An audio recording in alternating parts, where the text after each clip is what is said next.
Anyone who's ever done anything worth doing has dreamed big, failed mightily, and mostly started from humble beginnings. This is a podcast about such people. The most fascinating podcast in the world is fascinating because of the stories of the human beings. Hello, everybody. It's Pat DeCerbo, the most fascinating podcast in the world.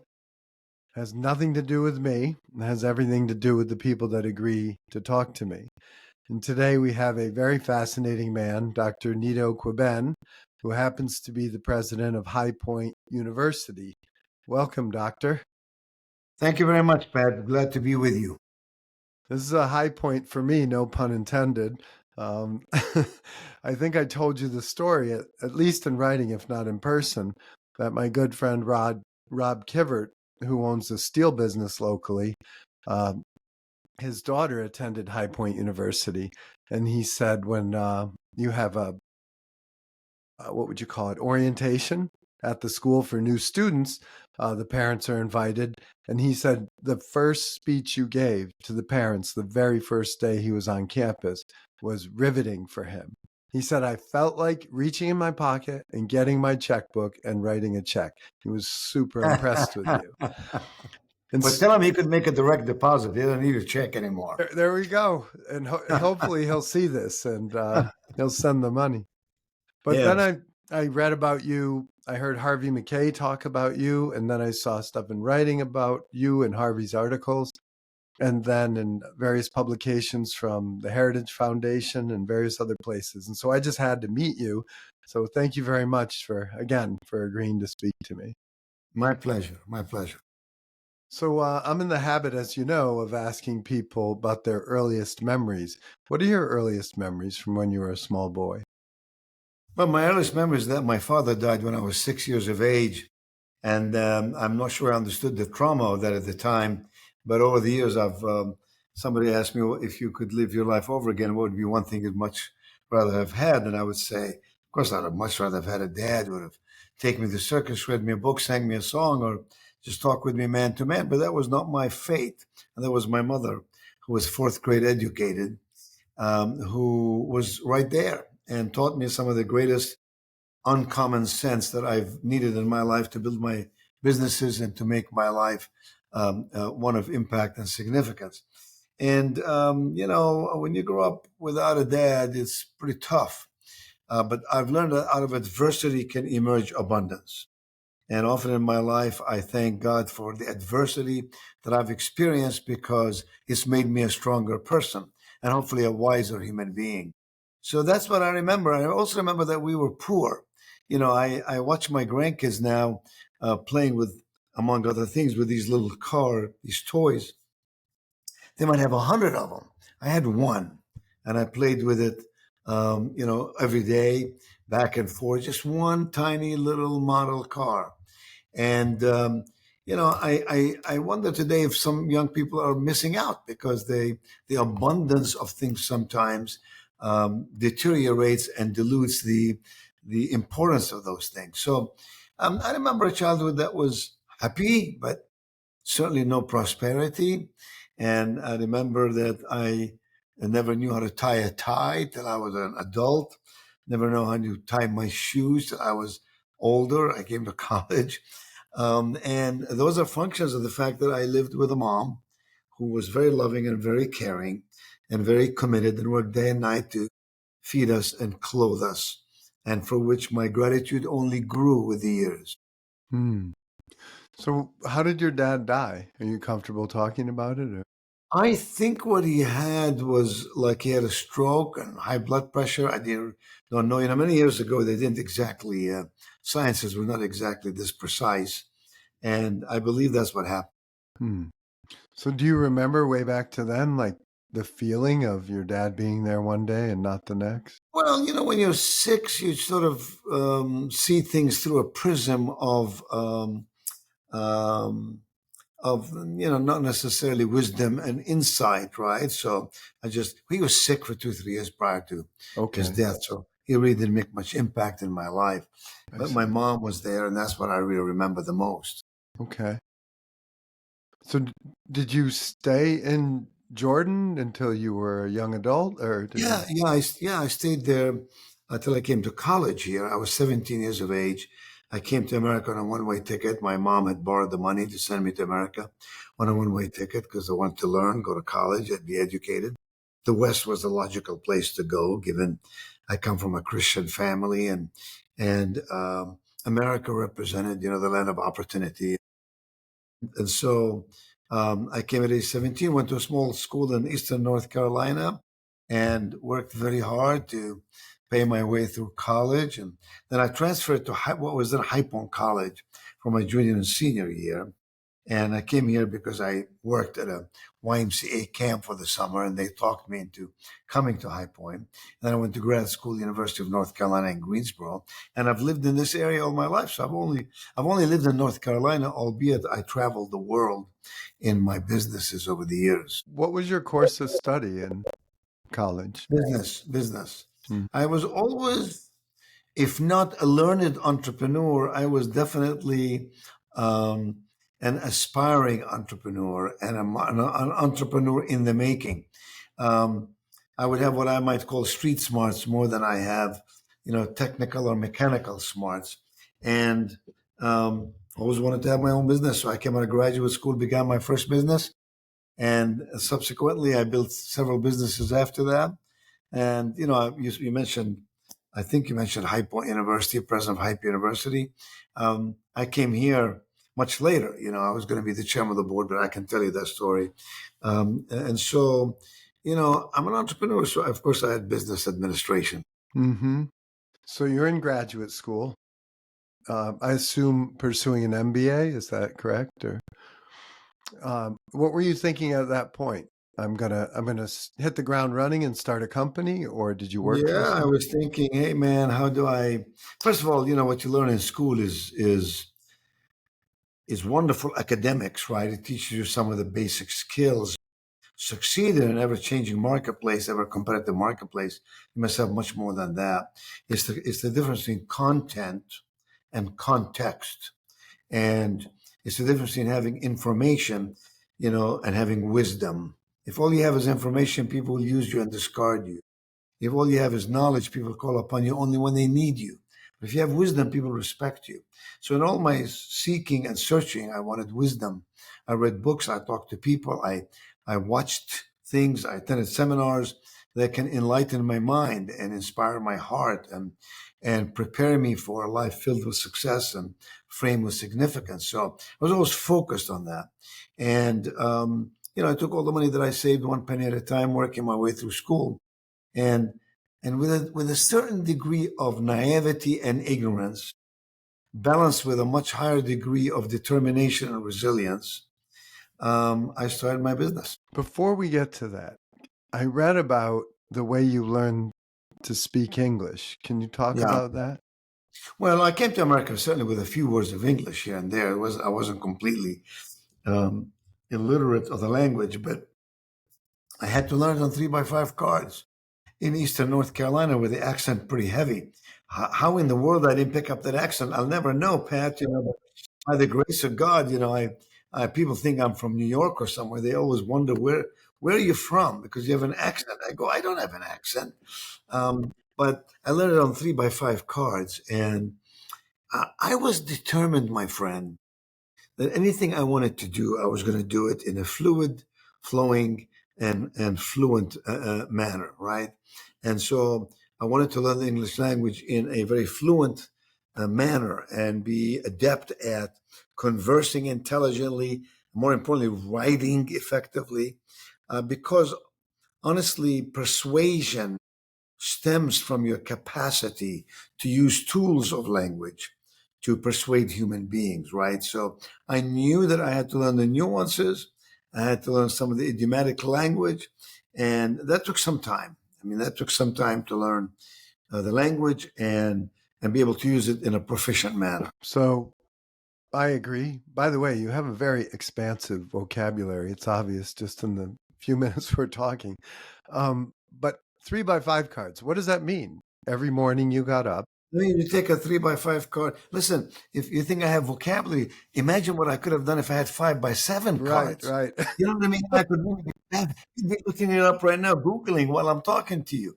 But I didn't do that. I only had 3x5 cards. So my words were simple. But I put 10 English words on the card. Hmm. I learned the spelling and meaning of those 10 words. And I repeated the process day after day. And at So the it end was of a the week, new 10 words every day. yeah. So the average American has something like 5,000 words in their vocabulary. I learned 3,120 words. So I was like 62% of what the average American has. You'd call me basically disadvantaged, linguistically speaking. But with that language, believe it or not, I went on to write 16 books and record many, many albums, CDs, etc., and give 8,500 presentations in many countries around the world. So here's the point, Pat. The point is one must understand that your beliefs lead to your behaviors lead to the results. And we all need coaching in the middle to make that happen. And I believe in the art of the possible. I believe that your present circumstances never determine where you end up. They only define where you start. And so my feeling always is that if you have an idea and if you're willing to lose yourself in achieving that idea, assuming you have a clarity of vision and you have a solid strategy and you're using practical systems, no pie in the sky stuff. Too many people have pie in the sky. I want to be a multi-billionaire. I'd like to do it in 2 weeks. Those things are not realistic. And then consistent execution. And that means there are ups and downs. It's a zigzag road. You'll fail some, you'll succeed some. But in one of my books, I wrote about the difference between productive failures and non-productive successes. So if you fail, someone says, well, failure is necessary for success. I don't know what that really means. What I do know is that if you fail and you analyze and dissect your failure and you learn from it measurably and meaningfully, and make sure that you don't repeat the same failure, but you extract learnings from it, then that is very healthy. And the same thing with success. If you have non-productive successes, you can build a business and sell the business, have an exit event in life is terrific. And then you try to do another business and it doesn't work. Why is that? In part because it was an unproductive success. Maybe it was luck. Maybe it was the sector you were in that was having a nice rise in market or something. Whatever the reason is, you can't replicate it. So I want to always understand how you replicate things. And the single most important thing about that, in my mind, the most important skill any human being can learn is the skill of risk management. Because if you know how to manage risks, you're willing to take some risks. And the way you arrive at risk management, I have a formula for that. You simply ask, if you want to make a decision about anything, buying a building, investing in something, whatever it might be, you ask three questions. What's the most likely thing to happen? What is the best thing that can happen? And what is the worst thing that can happen? And the way I make a decision is that if the most likely thing to happen will get me closer to my goals, and I'm willing to deal with the worst thing that can happen, I'll go for it. But if the most likely thing to happen doesn't get me closer to my goals, why am I even thinking about it? And if I can't deal with the worst thing that can happen, that means I'm betting all my chips at one time. Not necessarily the smartest thing to do. So you enter graduate school so you learned 60% of the words that you needed to learn, or that the average American would have 3,120 words. How did you decide on that number? How did it come to be Oh 31? no, I mean I just picked it. I picked I picked up a manageable, number of words. 10 words is manageable, right? Mm-hmm. 25 may not have been manageable because I was working and trying to make money and trying to pay for school and And so you did oh, it in roughly a year then, right? Or less than yeah, a yeah, year? yeah. Okay. In a year, yeah. I'm not going to say to you that you could have tested me and I would have known every word, but I had. Sometimes, my friend, is the process that you go through is more important than the result you end up with, right? All learning happens through a maturation process and a habituation process. And so for me, it wasn't that I was trying to pass an exam. was more about I was getting into the genre of how that works. Later on, when I start writing, I had to learn a lot more than that, right? I had to learn, syntax and how to make it appealing and how to get the reader into the book and so on. These are different skills. And while I could speak the language, I had to also learn how to deliver a speech or a seminar in a way that is beneficial to the listener and clear to his or her ears. And more importantly, that would drive them and motivate them to do something about it, right? Having action steps because of it. And I was very successful, obviously, as a professional speaker and as a consultant over the years to many, many companies. Hmm. So what was your first business? My first business was a direct mail business Mm-hmm. selling leadership materials, something I knew nothing about. I'd never read a book about direct mail. I hadn't written anything on leadership. However, I hired people to write leadership stuff. And I picked a sector in the market, which is youth directors in churches, in camps, in schools. And I said, here's some ideas and materials that could be useful to you. And I literally printed a catalog, direct mail, right? And mailed the catalog out, hoping to God that somebody would buy. And you send, 1,000 catalogs or 10,000. Eventually, I was selling 50, 60,000 of these catalogs, and you're hoping for 2%, 3% return. And the business succeeded. And what happened is people started inviting me to come and speak. And one thing led to another, and I developed a whole career in professional speaking as a result. That's fascinating. And do you still own that company, or did you sell it at some No, point? no, that company became very successful, but then I sold it to a group, 4, 5, 6 or 7 years later after I started it, because it opened up all these other avenues for me. I became very busy. I was traveling everywhere.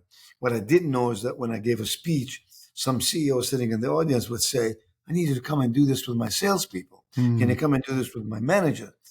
So I would go and do that. Later, I realized if they like me once, they might like me 20 times. So I developed these programs where your company would engage me, let's say, to speak to your salespeople. And then I would come back every month and speak to your salespeople. Or as you had new classes of salespeople, I would speak to them. So I built a continuum in my business. Unlike professional speakers today who would have a calendar and say, well, I've done really great this year, but next year is looking good, but March doesn't look too good, June doesn't look too good. That was never true of me. I had these ongoing agreements, usually eventually 3-year agreements with these companies, where I would do 20, 30 dates a year for them. So I had a constant and consistent and a predictive cash flow. And I never worried about that. I was more concerned about renewing the contracts or getting into more sectors, so I become more familiar about these businesses, and I had to sell the other business as a result.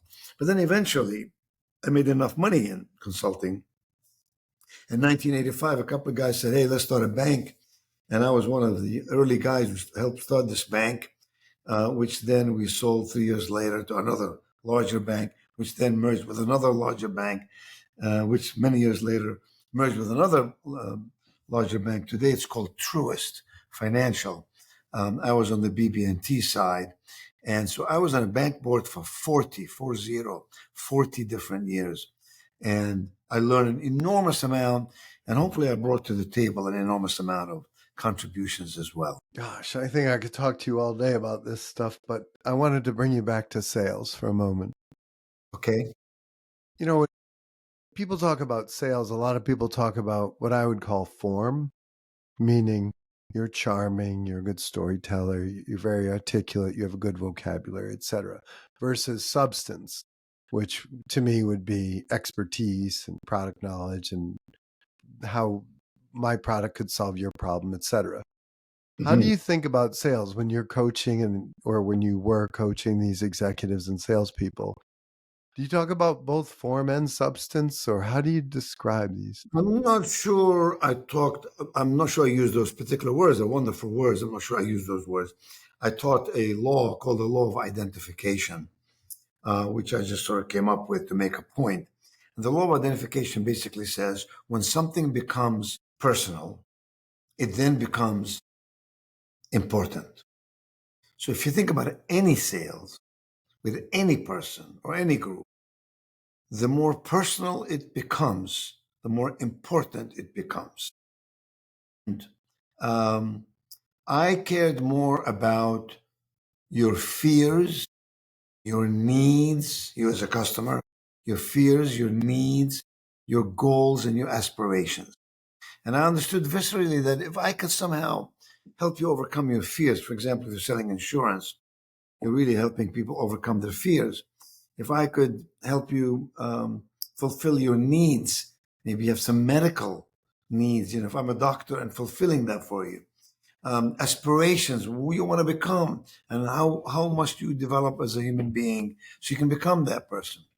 And goals, let's say financial goals, whatever. The more I knew about you, the more I was capable of speaking in terminology that you heard, you listened to, you absorbed, you believed, you dissected, you acted upon.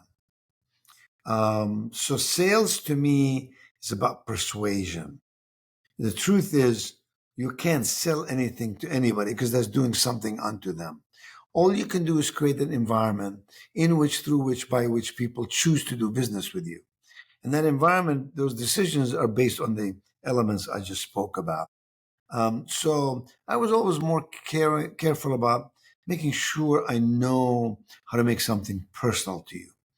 And the more personal it is, the more engaged you were, the more invested you were. Now, that does not mean that you don't understand how to present or how to overcome objections or how to close a sale or to how to negotiate. That's, I guess, what you would call substance, right? It's knowing how to do it. Of course, that's a given. If you're going to be a biologist, you better know biology. Mhm. But at Hype University, I don't want you to just know biology. I want you to have life skills so that when you go out to become a biologist, I want you to grow and become the head of that biology department or the head of that, chemistry lab or the head of that company. So these are different kinds of skills. One is, sort of transactional and one is transformational.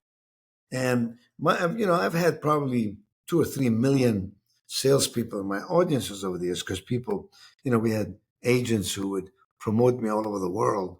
And you could be in Singapore and there'll be 2,000 people that who bought a ticket to come hear me speak for 3 hours.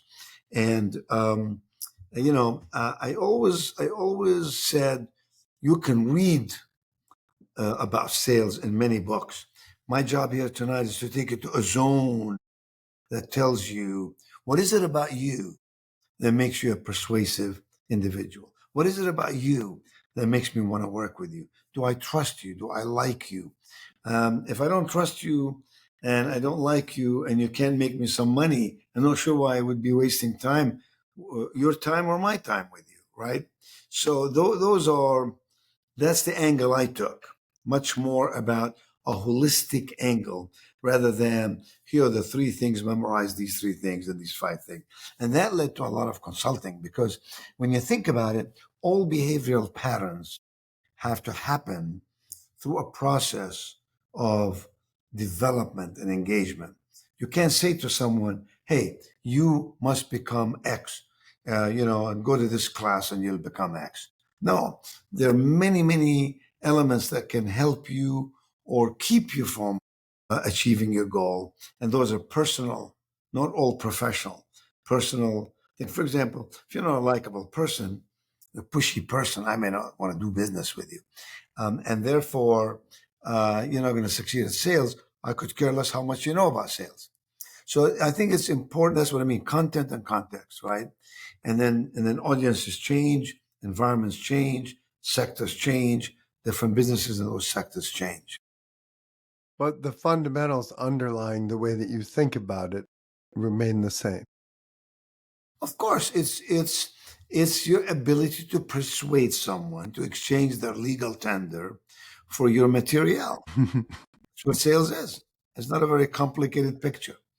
And Now, it could be services, same deal. You're not selling material, you're selling guidance and consultation and all of that. In your business, people got to believe that you know something about markets and money and investments and all that. And by the way, if they don't think you know that, they wouldn't be talking to you in the first place. So I go beyond the first place. I'm at the second or third stages when I think about those things. Mm-hmm. So do you think about, even though you sort of dissected it before a little bit, but I heard J.K. Rowling gave a speech at Harvard and she talked about the benefits of failure in her case, and having not really written anything that she could sell well into her 30s, and maybe she was 40 when she finally wrote something that would sell. Do you feel that there are benefits to failing at things along the way? I don't get up in the morning saying, hey, if I could just fail enough times, I'm going to be masterful at my game. I don't think like that. I don't aspire to fail. No. So if I fail, I hope I don't dump into a big hole that I can't come out of. Hopefully, there means, well, first of all, we could be dealing with semantics, right? What is failure? For her, failure was maybe not getting a book published. Okay, that means an event did not take place. In that sense, we all fail. I've Mm-hmm. had many people who said no to me. They Mm-hmm. didn't buy what I want to sell them. Mm-hmm. But I don't regard that as failure. I would regard it failure if you continually had people not buy from you. Then I think you have to change who you are, what you do. And so, that's semantical definition of failure. Mm-hmm. I think failure is when you fall flat on your face, you don't know how to get back up, and it takes you a long while to figure it out. But the dailiness of life will slap you a few times and push you a few times, as it also elevates you a few times, right? Mm-hmm. So my definition of failure is much larger than someone saying no to me. Mm-hmm. Someone says no to me, I go, okay, I'm better now than I was yesterday. I figured I had one more objection and I can deal with it.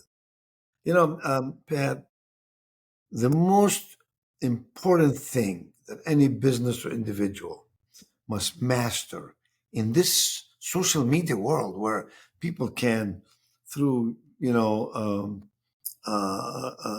Chat GPT and Google and all that, we can access anything now. And so the most important thing is to be distinctive. Hype University is highly distinctive. That's why it's highly successful. I had a letter. I just got a letter just moments ago from a gentleman, a very, very wealthy gentleman. He's the largest donor to Notre Dame University. And let me just quote you. He came and spent some time with me and sought my advice on a couple of things. He said, wow, what a great opportunity we had yesterday to visit one of the great American universities. You have totally destroyed my self-image. I thought I had accomplished something, but compared to you, what have I done is virtually meaningless. My congratulations on everything you have accomplished in a very, very short period of time. Well, let's take 40% of that, and let's say that is just grandiose compliments, which you should not take completely to heart. But the rest of it is the same. What he's really saying is, you guys are distinctive. You've done some unusual things, and we want to learn from you. And he went on. I mean, the letter is pretty long, telling me what he benefited from and so on. So how do you define distinction? Mm-hmm. Anybody watching us today, this could change your life. How do you define distinction? If you agree with me that you must be distinctive. Now, I didn't say you have to be unique. There's a big difference here. None of us could be unique unless you're talking about, our thumb, making a, what do you call it? The Fingerprint. thumbprint. Yeah, imprint of some sort. But distinctive is defined by asking yourself a couple of questions. Question number one is, how easily can somebody else imitate what you do? The easier it is for me to imitate what you do, the less valuable by definition you've just become. Period, paragraph, turn the page, no room for argument or debate. Now, I asked Dave Thomas one time, the founder of Wendy's, why does he have square patties of hamburger and round buns? I thought maybe he hasn't, it's many years ago, maybe he had not invented a machine that could make square buns or make round patties. And he said, no, no, no. He said, when I came into business, there was McDonald's and Burger King, and they were big. They had big share of the markets, big share of the wallet, and I couldn't compete with them on price. They would sell a hamburger for 39 cents because they had the volume and so on. I had to sell for 59 cents. And the only way I could sell 59 cents is to show you that my hamburger patty is much larger and thicker than theirs.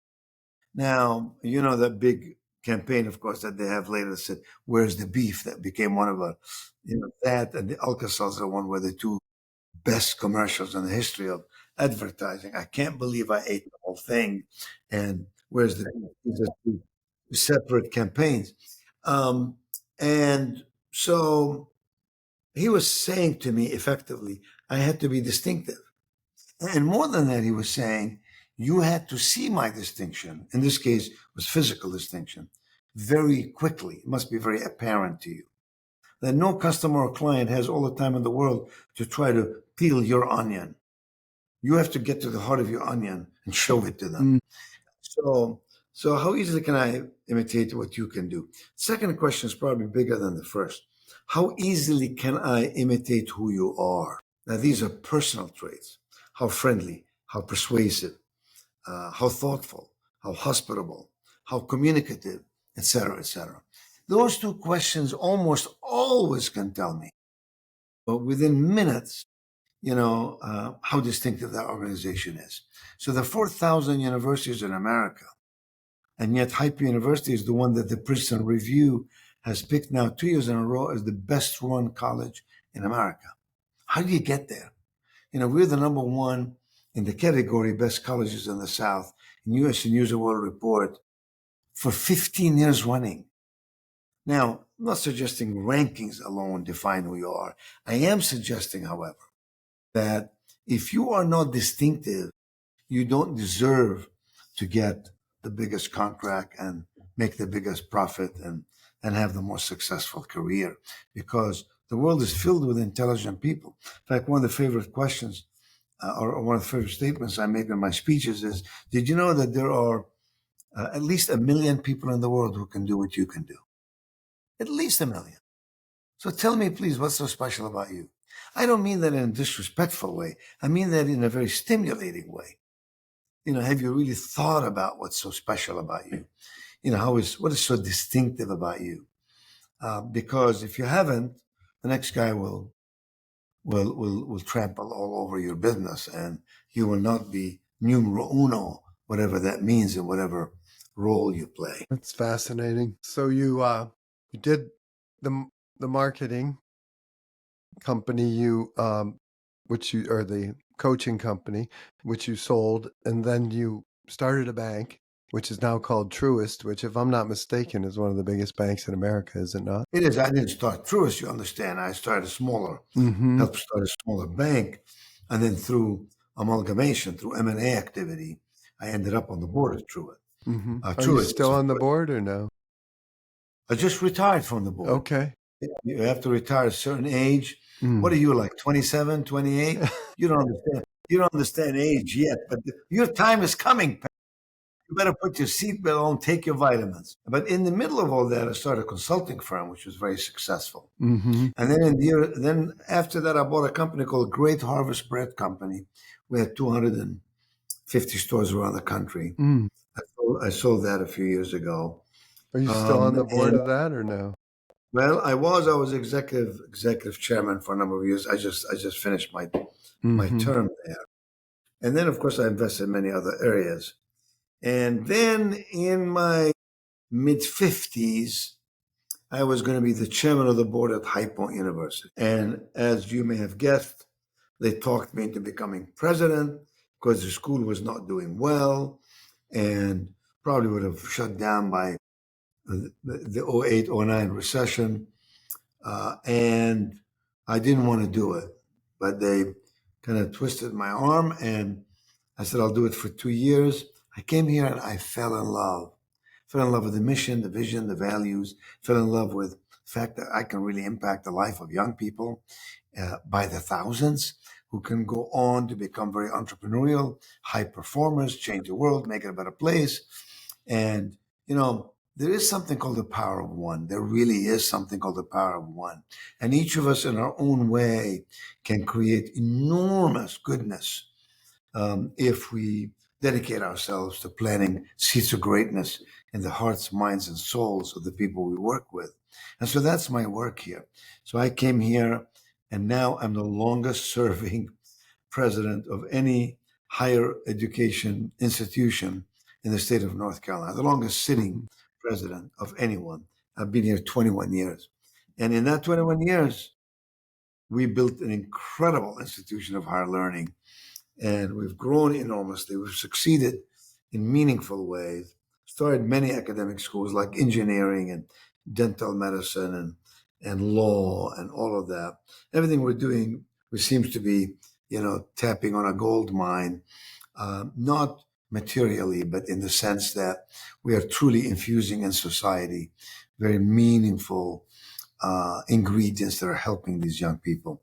And, today, almost 7,000 students from 50 states and 50 countries come here to learn, enter the hallways to learn, exit the hallways to serve. Pat, I say in my life, I dedicate 1/3 of my life to learning, 1/3 of my life to earning, and 1/3 of my life to serving. And the third that has the greatest meaning and brings the greatest joy is the latter, is serving. Now, clearly those are connected, because without learning, you really can't be earning. And without earning, it limits your parameters of serving. So these are all pieces of the same pie.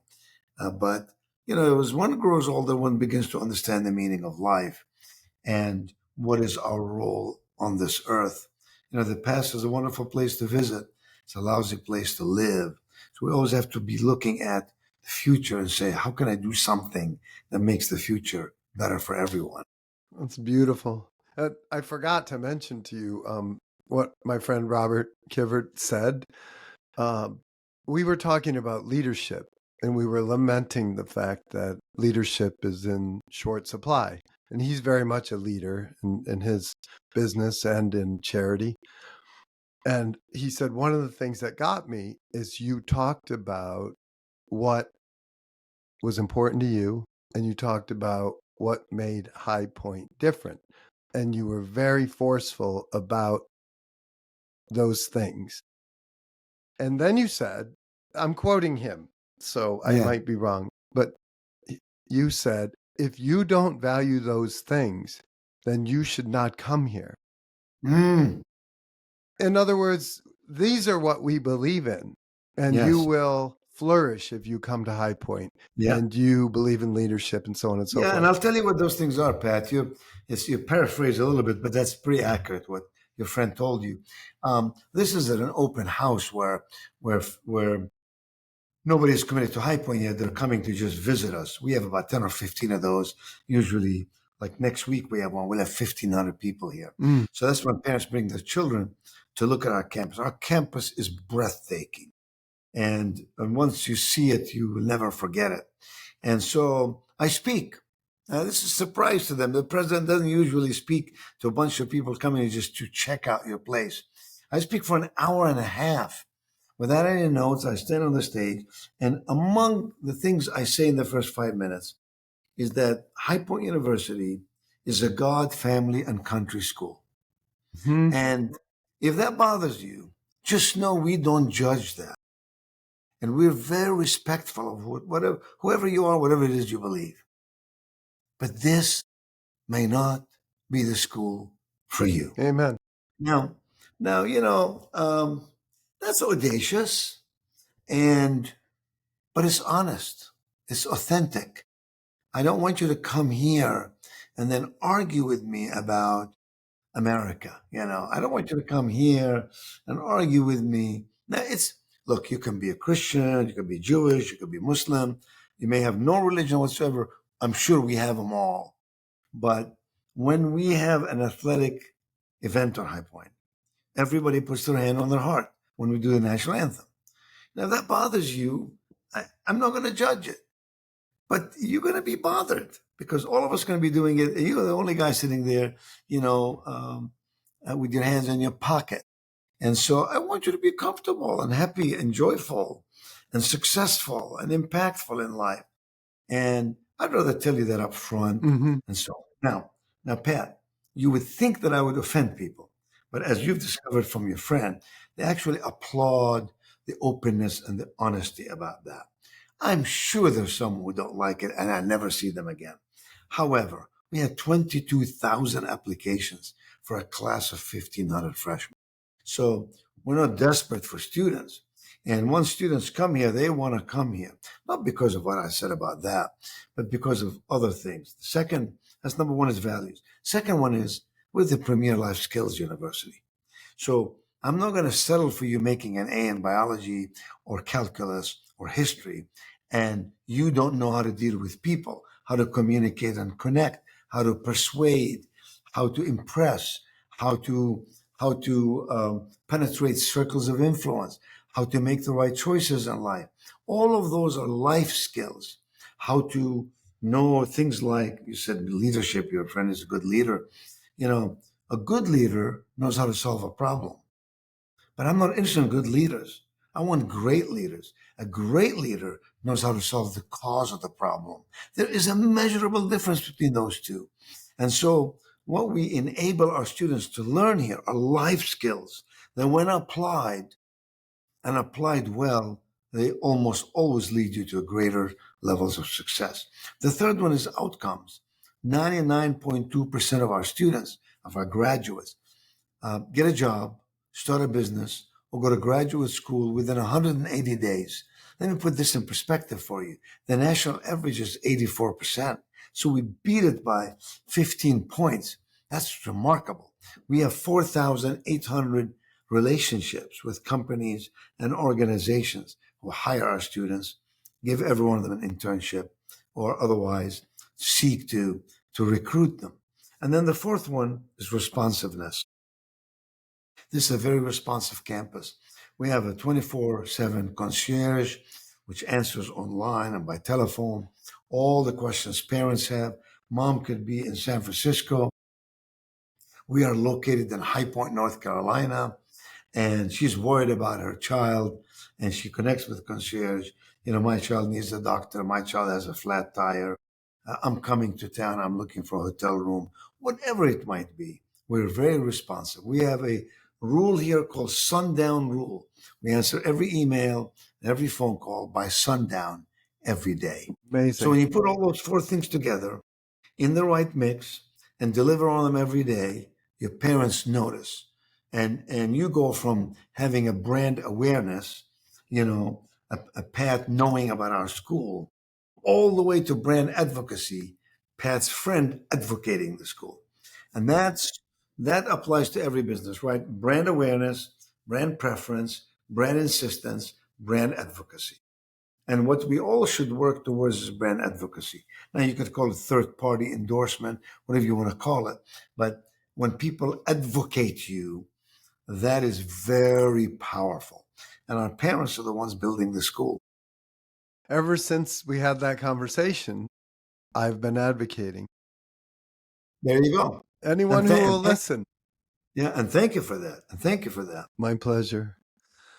So when you think about your life, and I want to be respectful of your time. So when you think about your life and you're looking back over everything that you've accomplished, like if you weren't here and I wanted to explain you to someone else who didn't know you, what would you want them to know about you? I would say this guy believed in the art of the possible, believed that when God breathed in his nostrils and gave him life, he intended for him to be an extraordinary person.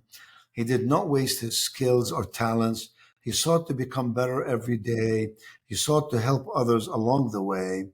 And while he had achieved a lot in his life, there was a degree of humility that carried him through and made him welcomed in certain circles of influence and so on. I like to say the larger your circle of influence, the smaller is your circle of concerns.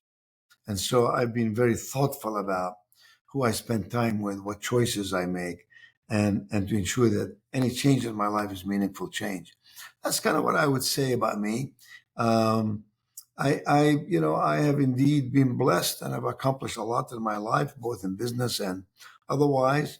And for a kid who came to America with $35, I would say is proof positive that the opportunities are still ample for one and all who's willing to step up and step out, who's willing not to seek a help out, but a help up, who's willing to be a listener and a doer, to execute on the strategies that they learn, and who's willing to be determined.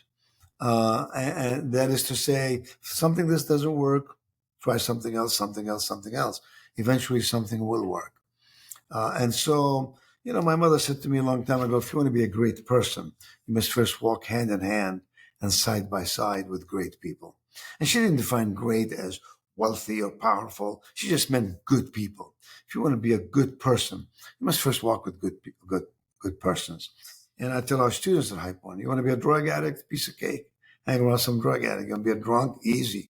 But if you want to be a positive, optimistic person of meaning and purpose, it's possible. Hang around people like that. They're everywhere. Pick your friends very carefully. And I don't mean just in the ones that you encounter physically, but also mean the books you read, television you watch, the seminars you attend. Pat, I don't watch any television unless it's sports. But I do, this little machine here called an iPhone is a wonder. It's an absolute wonder.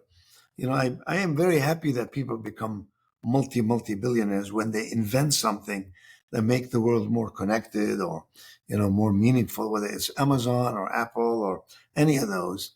And so it's amazing what you can get here. You can through artificial intelligence now you can get everything you want.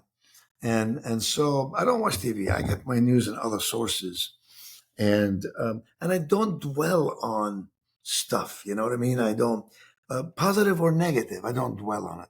If we succeed at something, I don't sit around and say, "Oh, look what we've done! Isn't that great? We're the best." I never think that way. In part because I am not an optimist.